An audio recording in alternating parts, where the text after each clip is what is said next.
Bab 2926. Melba mendengar ini dan tidak bisa menahan nafas. Oh, Bibi, pada dasarnya kamu berada dalam situasi yang sama dengan ayahku, dan bahkan saat pergi ke luar negeri dan pulang ke rumah juga serupa.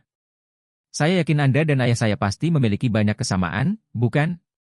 Ketika Mei Qing mendengar pernyataan Melba, dia mengangguk setuju, dan tersenyum. Sangat sulit untuk bertemu orang dengan pengalaman hidup yang sama.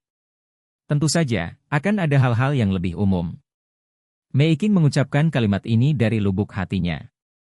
Dalam hidupnya, ia tidak memiliki banyak pengalaman, namun mengalami pasang surut. Pergi ke luar negeri, hijrah, menikah, punya anak, menjanda, lalu memilih kembali ke akarnya bersama anak dan kembali ke tanah air. Kalimat singkat ini mewakili pengalaman hidupnya lebih dari 50 tahun. Yang menarik, pengalaman Pollard hampir sama persis dengan pengalamannya. Ia pun memutuskan untuk kembali ke Cina setelah istrinya meninggal. Awalnya, Mei Qing berpikir bahwa perbedaan antara dirinya dan dirinya sendiri adalah bahwa dia telah kembali sendiri dan anak itu masih berada di luar negeri. Hari ini, ketika dia tiba-tiba melihat Melba, dia menyadari bahwa anak Pollard juga telah kembali. Sejujurnya, itu sangat kebetulan sehingga Mei Qing mengira dia sedang melihat ke cermin, tetapi di beberapa tempat, justru sebaliknya. Misalnya, Pollard adalah laki-laki dan memiliki anak perempuan, dan dia perempuan dan memiliki seorang putra. Oleh karena itu, ketika dia melihat Melba, dia sedikit lebih ramah. Jadi dia tersenyum dan berkata, "Melba, anakku baru saja datang ke Cina bersamaku. Saya memiliki kesempatan untuk memperkenalkan Anda kepadanya. Saya yakin Anda dan dia akan memiliki banyak hal umum untuk dibicarakan." Melba sedikit tersenyum, mengangguk, dan berkata dengan sopan, "Tentu Bibi." Melihat ini, Pollard buru-buru berkata, "Oh, Mei Qing, bagaimana dengan itu? Saya akan memasak beberapa hidangan di rumah besok malam. Anda akan membawa Paul untuk mengenali pintu itu, dan biarkan kedua anak itu saling mengenal. Bagaimana menurut Anda?" Mei Qing berpikir sejenak dan berkata, "Saya belum yakin. Aku akan bertanya pada Paul saat aku pulang." Bab 2927. Pollard buru-buru berkata, "Oke. Jika Paul punya waktu, beritahu saya secara langsung, dan saya akan mulai bersiap." Mei Qing mengangguk, melihat waktu, dan berkata, "Oke, saya tidak akan berbicara dengan Anda. Untuk saat ini, beberapa orang tua di sana masih menunggu." Setelah selesai berbicara, dia melambaikan tangannya kepada Charlie dan berkata, "Charlie, jika kamu punya waktu untuk duduk di rumah, Paul terus berbicara tentang kamu, mengatakan bahwa orang yang paling dia kagumi adalah kamu." Charlie tersenyum dan berkata dengan sopan, "Tentu Bibi, saya harus datang jika saya punya waktu." Mei Qing sedikit tersenyum, dan berkata kepada Melba, "Melba, Bibi akan pergi lebih dulu, dan aku akan membawa putraku mengunjungi rumahmu ketika itu cocok." Melba berkata sambil tersenyum manis, "Tentu Bibi, pelan-pelan." Ketika Mei Qing pergi, Charlie tidak menunda lagi, dan berkata kepada Pollard dan Melba, "Ayo masuk ke mobil juga." "Oke," jawab Pollard, lalu masuk ke kendaraan komersial. Setelah semua orang masuk ke dalam mobil, Charlie meminta sopir untuk pergi ke area villa tempat tinggal Pollard. Dalam perjalanan, Melba tidak bisa menahan diri untuk tidak bertanya kepada Pollard dengan tatapan gosip, "Ayah, apa kamu tertarik dengan bibi itu?" Pollard tiba-tiba menjadi malu, dan berkata dengan ragu-ragu, "Nak, apa yang kamu bicarakan?" Melba mengerutkan bibirnya, "Aku benar-benar anak berusia 3 tahun? Hanya saja, bisakah aku tetap tidak melihatnya?" Saat dia berkata, dia melanjutkan dengan wajah serius, "Saya memiliki kesan yang baik tentang bibi ini. Saya belum pernah melihat seorang bibi dengan temperamen dan kultivasi seperti itu, dan yang lebih penting, dia sangat ramah." "Betulkah?" Pollard terkejut saat mendengar ini, dan berkata, "Apakah menurutmu dia baik?" "Tentu saja itu benar." Melba berkata dengan sungguh-sungguh, "Saya bukan pengikut sistem feodal lama. Anda juga tua, Anda harus memiliki pendamping di masa depan. Jika Anda benar-benar dapat menangkap bibi, saya setuju dengan 100 orang, jangan khawatir.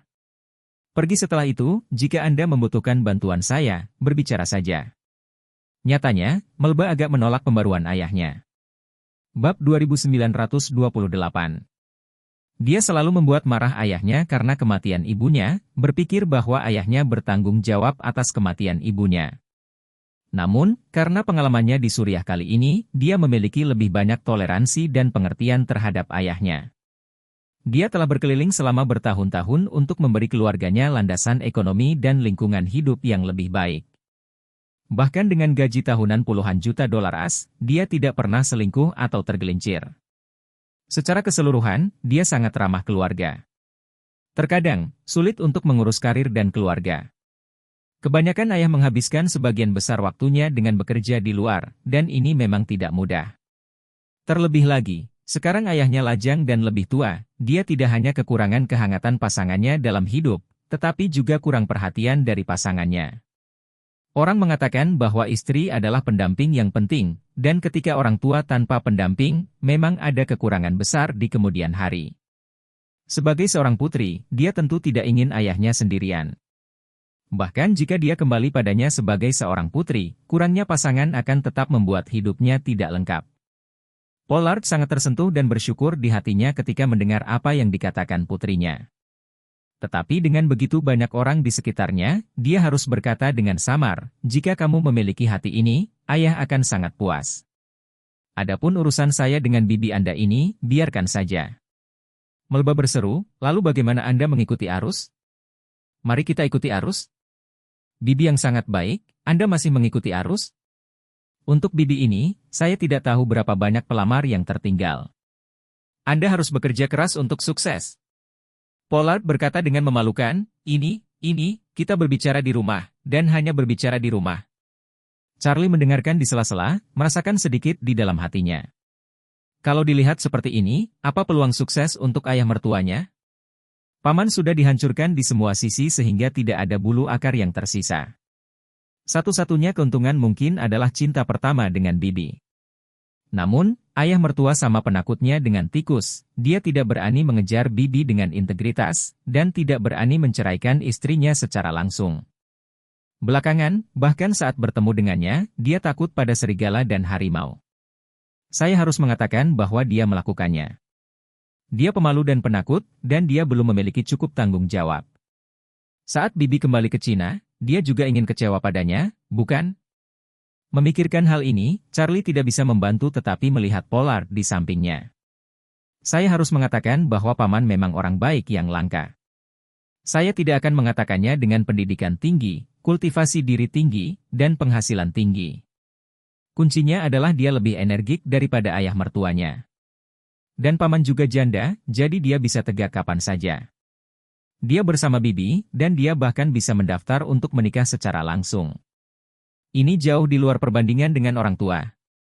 Bagi Charlie, biarkan dia berdiri dalam posisi yang benar-benar objektif, dan dia juga lebih optimis tentang Making dan Pollard, dua intelektual tingkat tinggi yang telah melepaskan diri dari selera tingkat rendah, berkumpul bersama dapat dikatakan sebagai pasangan yang sempurna.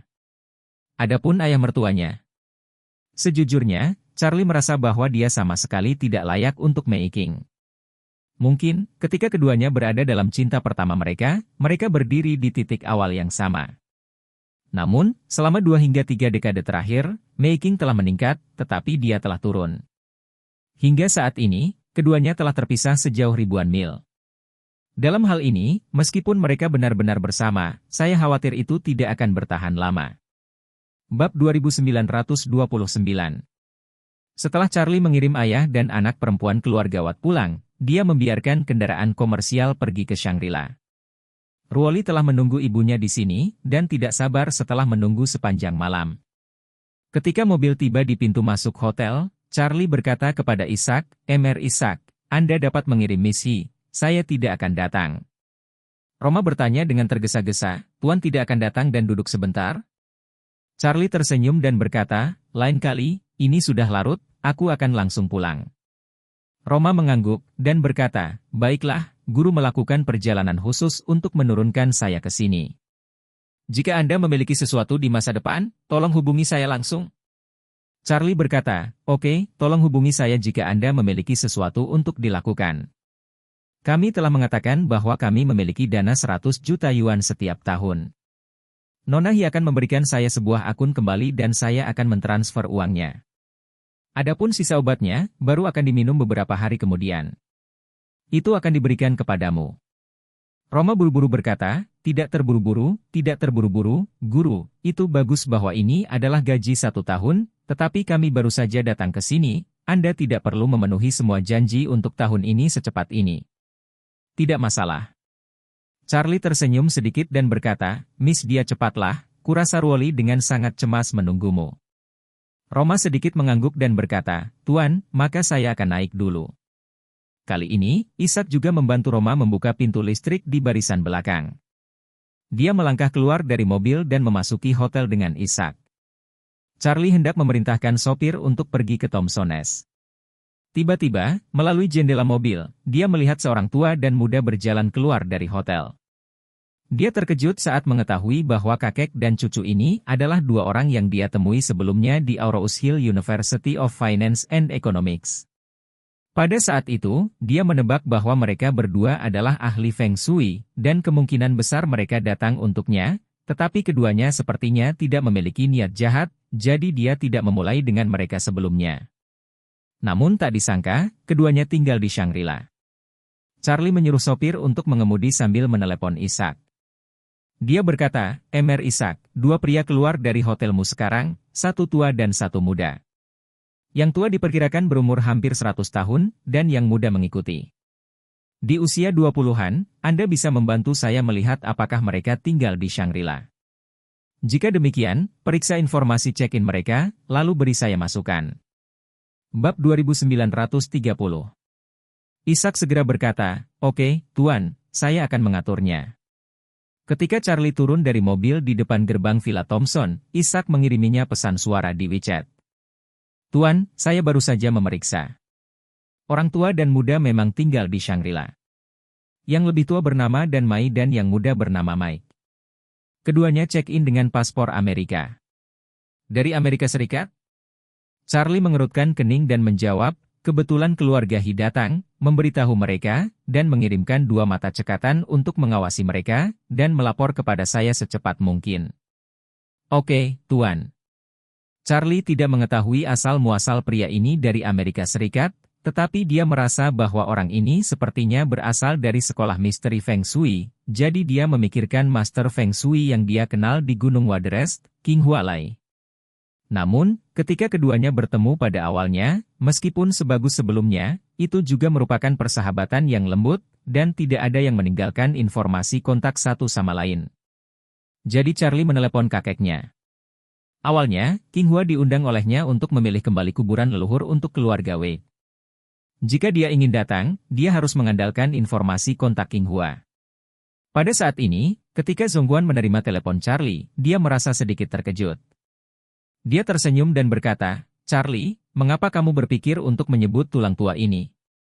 Charlie tidak menyembunyikannya, dan berkata langsung, aku dengar kamu tahu seorang ahli Feng Shui Amerika. Ada yang ingin aku tanyakan. Saya ingin tahu apakah Anda dapat memberi saya nomor teleponnya. Zhongguan berkata dengan heran, oh, dari mana Anda mendengarnya? Charlie tersenyum, rumor di luar. Zhongguan tertawa dan berkata, ya, Tuan King Hua, seorang Tionghoa perantauan tua di Amerika Serikat, tetapi dia semakin tua. Ketika dia meninggalkan kota ini lebih awal, dia memberitahu saya bahwa dia akan menutup gunung. Jika Anda ingin mengundangnya keluar dari gunung, saya khawatir dia tidak akan senang. Charlie berkata dengan tenang, saya hanya ingin mengajukan beberapa pertanyaan di telepon.